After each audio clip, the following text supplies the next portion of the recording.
মানে DJI mic mini wireless microphone কেনার মজাটা হচ্ছে যে বৃষ্টির মধ্যে আমি বাইকটা রাইড করতে পারবো ক্যামেরা অন রাখা।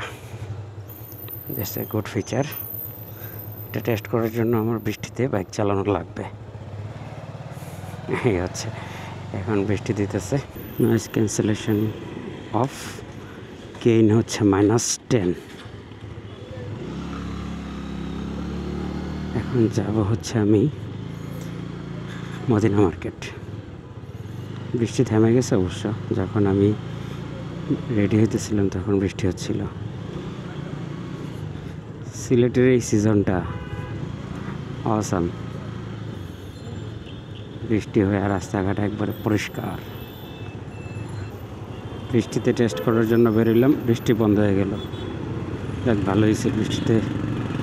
রাত্রিবেলা ঠান্ডা লাগে ভিজতে, সারাদিন খুব ঠান্ডা ওয়েদার ছিল। সারাদিন গরম থাকার পর রাত্রে যখন বৃষ্টি হয় তখন ভিজতে ভালো লাগে, কিন্তু যখন সারাদিন ঠান্ডা থাকে তখন একটু ঝামেলা। নতুন একটা বাইক দেখলাম, কিউজে মনে হয়। এটার যে ক্রুজার সেগমেন্টের যে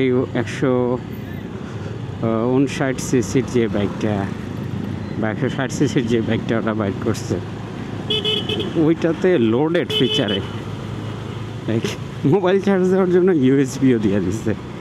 তারপর ডিজিটাল মিটার, সামনে পিছনে হাইড্রোলিক না সরি ABS, তাও আবার ওই যে dual cylinder I think, so dual piston, যেটা মানে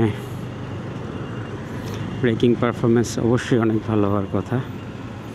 তারপর আর অন্যান্য যে ফিচারগুলো আছে, 6 স্পিড গিয়ার সিস্টেম। দাম 2,40,000 টাকা। আর এদিকে অ্যাভেঞ্জার 160-র দাম হচ্ছে জাস্ট অনলি ABS আছে, দাম হচ্ছে 2,60,70-এর মতো পড়ে। কেন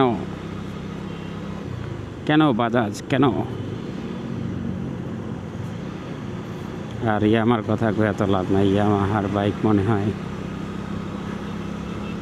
125 সিসির স্কুটির দাম 2.5 লাখ টাকা।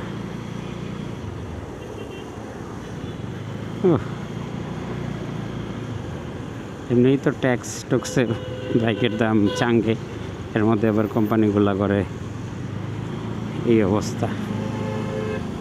গরিব মানুষ বাইক চালাবে কেমনে?